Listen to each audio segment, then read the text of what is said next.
কলকাতার গেম ভ্যালিতে শিনা রোহিতকে বিয়ে করার আগে ফুলকি পৌঁছে গিয়ে বিয়েটা ভেঙে দিল। হ্যাঁ বন্ধুরা, এমনটা হতে চলেছে আজকের পর্বে। বিস্তারিত জানতে ভিডিওটিতে লাইক দিয়ে চ্যানেলটিকে সাবস্ক্রাইব করে পুরো ভিডিওটি তোমরা দেখতে থাকো। গল্পের শুরুতে আমরা দেখতে পারবো ফুলকি অংশুমানকে ফোন করে বলতে লাগলো, দাদা ভাই আমি না একটা আইডিয়া আমার মাথায় এসেছে। তখন অংশু বলতে লাগলো, কি ফুলকি? ফুলকি তখন বলতে লাগলো, কলকাতার গেম ভ্যালিতে যদি একবার গিয়ে আমরা খোঁজ করতে পারি তাহলে স্যারের খোঁজ আমরা পেয়ে যাব, কারণ ওইখানেও আগেরবার বিয়ের ঠিক হয়েছিল। এই কথা বলতে তখনই এই অংশু বলতে লাগলো, ফুলকি তোমাকে যেতে হবে না, আমি পোর্স রেডি করছি, আমি যাব। ফুলকি তখন বলতে লাগলো, না দাদা ভাই আমাকেও যেতে হবে। এই বলে ফুলকি বেরিয়ে পড়ে।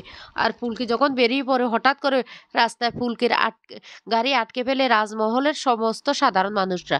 তখন ফুলকি রীতিমতো অবাক হয়ে যার বলতে লাগলো, কি ব্যাপার, এইভাবে আমার গাড়িটা আটকে ফেললো কেন? তখনই এই সাধারণ মানুষরা বলতে লাগলো, আমরা তোমাকে কিছুতেই ছাড়বো না, তোমাকে আমরা কোনোদিন ক্ষমা করবো না। ভোটের আগে তুমি আমাদেরকে কি বলে দিয়েছো? তাহলে দুটো গ্রাম কিভাবে এইভাবে মানুষ রোগে আক্রান্ত হয়ে পড়ে, জলের মধ্যে কিভাবে বিষাক্ত জিনিস চলে আসতে পারে, আমরা তো সেটাই বুঝতে পারছি না। তখন অনেকে মিলে ফুলকিকে মারার চেষ্টা করে। ফুলকি তখন বলতে লাগলো, আপনারা প্লিজ থামুন থামুন, আপনাদের সাথে যে এত বড় ঘটনা হয়েছে সেটা তো আমি জানি না, মনে হয় আমাকে কেউ জানায়নি, কারণ আমি একটা ব্যক্তিগত সমস্যায় আছি সেই জন্য। আচ্ছা, আমি আপনাদেরকে কথা দিচ্ছি, আমি যেহেতু জানতে পেরেছি আমি সমস্যার সমাধান করব। আগে জলের মধ্যে সেই বিষাক্ত জীবাণু কিভাবে এসেছে সেটাও আমাদেরকে দেখতে হবে। তখন ফুলকি ফোন করে আবারও অংশুর কাছে আর বলতে লাগলো, দাদা ভাই সর্বনাশ হয়ে গেছে, রাজমহলে দুটা গ্রামে নাকি জলের মধ্যে জীবাণু পাওয়া গেছে আর অসংখ্য মানুষ অসুস্থ হয়ে পড়ে গেছে। এইদিকে ফুলকি বা রাজমহলে ফোন করে ধানু, তমাল, পিয়াল সবাইকে খবরটা দিয়ে দেয়। আর ওরাও শুনে তখন বলতে লাগলো, কি ব্যাপার, হঠাৎ করে এটা কি করে হতে পারে, এটা তো বিশ্বাস করার কথা না, চলো আমাদেরকে এক্ষুনি সেখানে যেতে হবে। আর তখন অংশুও সেখানে চলে আসে। আর এদিকে ফুলকি এরা সবাই ধানু, তমাল, পিয়ালা সবাই ফুলকির কাছে ছুটে আসে আর এসে ফুলকিকে বলতে লাগলো, তাড়াতাড়ি করে আমাদের সমস্ত মানুষকে চিকিৎসা দিতে হবে। আর তখনই সেখানে একটা অস্থায়ী ক্যাম্প তৈরি করে আর সেখানে সাধারণ মানুষকে চিকিৎসা দিতে শুরু করে।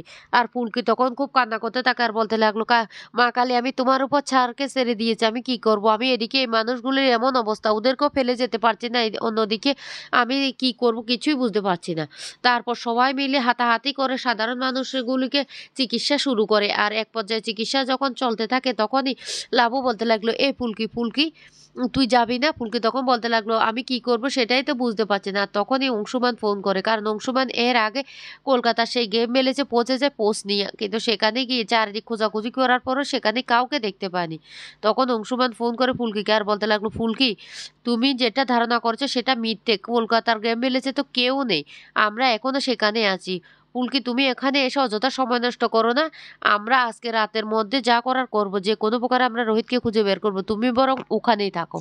যা শুনে ফুলকির মনটা খুব খারাপ হয়ে যায়। আর ফুলকি তখন বলতে লাগলো, এবার আমি স্যারকে কোথায় খুঁজে পাবো, কি করব বলে কান্না করতে থাকে। তখন লাবু বলতে লাগলো, ফুলকি কি বলেছে, কি বলেছে অংশু? ফুলকি তখন বলতে লাগলো, দা ভাই বলেছে সেখানে নেই, কিন্তু আমার আমার বিশ্বাস স্যার সেখানেই আছে। তখন লাবু বলতে লাগলো, তোর বিশ্বাস কোনোদিন ভুল হতে পারে না। পিয়ালো তখন বলতে লাগলো, আমাদের ফুলকি যেটা বিশ্বাস করে সেটাই সত্যি হয়, ফুলকি তুমি চলে যাও ওখান থেকে। ধানু তখন বলতে লাগলো, ফুলকি তোমাকে এখানে থাকতে হবে না, এখানে তো আমরা সবাই আছি। আর তুমি তো একটা অস্থায়ী ক্যাম্প এখানে তৈরি করেছো, মানুষের চিকিৎসা চলছে, তাহলে তাহলে তুমি এখন এখান থেকে যাও। ফুলকি তখন বলতে লাগলো, সত্যি আমি কি এখন যাব?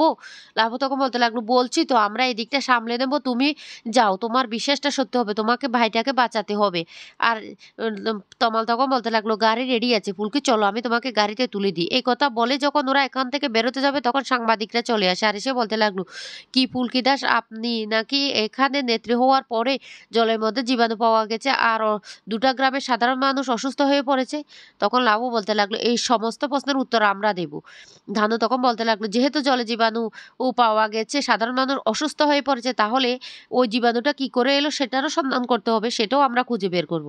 তমাল তখন বলতে লাগলো, শুনুন, আপনারা জিজ্ঞাসা করুন আগে যে রাজমহলে এরকম পরিস্থিতি হলে তারা কেমন সুযোগ সুবিধা পেত আর এখন কেমন পেয়েছি। তখন সাংবাদিকরা সাধারণ মানুষদেরকে জিজ্ঞাসা করতে থাকলে সাধারণ মানুষরা তখন ফুলকির হয়ে কথা বলে।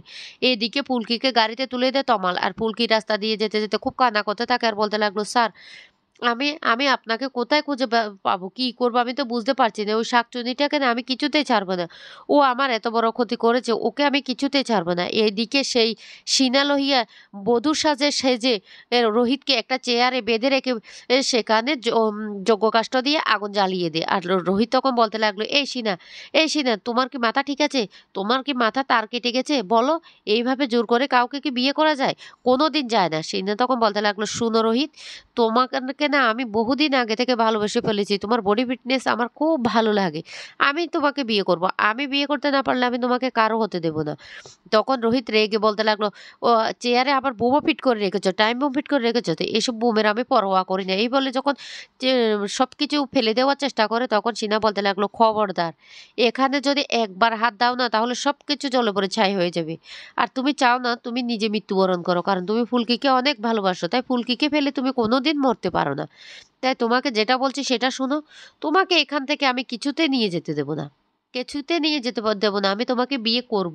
ফুলকি তখন এই কথা শোনার সাথে, সাথে তখনই রোহিত বলতে লাগলো, "শুনো শিনা, আমি তোমাকে একটা কথা বলে রাখি। আমরা যদি এই বিয়েটা করি না তো বিয়েটা বৈধ হবে না। কারণ আমার আগে একটা বিয়ে আছে। আগে ওই বিয়েটা তো ডিভোর্স দিতে হবে। তারপর না হয় আমি তোমাকে বিয়ে করব।" সিনা তখন বলতে লাগলো, "এসব কি বলছো তুমি? কি বলছো এসব?" তখন বলতে লাগলো, "আমি সত্যি বলছি। আগে ফুলকির সাথে আমার ডিভোর্সটা হয়ে যাক, তারপর না হয় তুমি আমাকে বিয়ে করো।" তখনই সিনা বলতে লাগলো, "শুনো রোহিত, চালাকি করার একদম চেষ্টা করবে না। তুমি যদি আমার না হও, আমি কারো হতে দেব না তোমাকে।" এইদিকে ফুলকি তখন চলে আসে সে কলকাতার গেমবিলিচা। সেখানে এসে যখন পৌঁছায় তখন হঠাৎ করে ফুলকির পায়ে একটা কিছু লেগে শব্দ হয়। সিনা এটা টের পেয়ে যায়। সিনা তখন রোহিতকে সেখান থেকে সরিয়ে ফেলে আর বলতে লাগলো, "খবরদার! কোনো শব্দ যদি করো তাহলে কিন্তু এখানেই মেরে ফেলে দেবো।" রোহিত বারবার করে চেষ্টা করে ফুলকিকে কিছু বলার। কিন্তু ও সিনা রোহিতের মুখটা চেপে ধরে রাখে। তখন রোহিত আর কিছুই বলতে পারে না। এদিকে ফুলকি বলতে লাগলো, "আমি কেন এখানে এসেছি? দাবাই তো ঠিক কথাই বলেছে। এখানে তো কেউ নেই। কেউ নেই এখানে। আমি এবার স্যারকে কোথায় খুঁজবো? কি করবো? সেটাই তো বুঝতে পারছি না। মা কালী, তুমি আমাকে একটা পথ দেখাও। মা কালী, তুমি আমাকে এভাবে হেরে যেতে দিও না। প্লিজ মা কালী।" এই বলে কান্না করতে থাকে। আর তখনই ফুলকি হঠাৎ করে সেখানে দেখতে পায় কতগুলি ফুল। আর ফুলগুলি দেখে তখন ফুলকি বলতে লাগলো, "এই ফুলগুলি এখানে কোথা থেকে আসলো? এই ফুলগুলি তো টাটকা ফুল। তাহলে এই ফুলগুলি এখানে কোথা থেকে আসলো? না, না, না, না, আমার মনে হচ্ছে এখানে কেউ আছে। কেউ একটা আছে। এই ফুলগুলি টাটকা ফুল। আমি দেখে বুঝতে পারছি। নিশ্চয়ই আমার স্যারকে এখানে কোথাও সিনা লুকিয়ে রেখেছে। সিনা কি ভেবেছে? সিনা নিজে বড্ড চালাক? না, আমাকে যেকোনো একটা প্ল্যান করতে হবে সিনাকে ধরতে হলে। তখন ফুলকি চালাকি করে বলতে লাগলো, "মা কালী, আমি এখানে কেন এসেছি? আমি ভুল করেছি। এখানে তো কেউ নেই, আমাকে চলে যেতে হবে। আমি এখান থেকে চলে যাব।" এই বলে ফুলকি চলে যাওয়ার নাটক করে বাইরে বেরিয়ে আসে। আর তখনই সিনা বলতে লাগলো, "দেখতে পেয়েছো রোহিত? কেউ তোমাকে এখান থেকে বাঁচাতে পারবে না। কারণ পুলিশ এসেছে, ফিরে গেছে। ফুলকি এসেছে, ফিরে গেছে। এবার আমি তোমাকে বিয়ে করব। এক্ষুনি বিয়ে করব এখানে।" তখনই ফুলকি এসে হাতে নাতে ধরে ফেলে শিনাকে। আর বলতে লাগলো, "কি ভেবেছিস তুই আমার বরকে বিয়ে করতে পারবি? আজ তোকে কি করি সেটাই দেখ ফুলকি দাস কি করতে পারে।"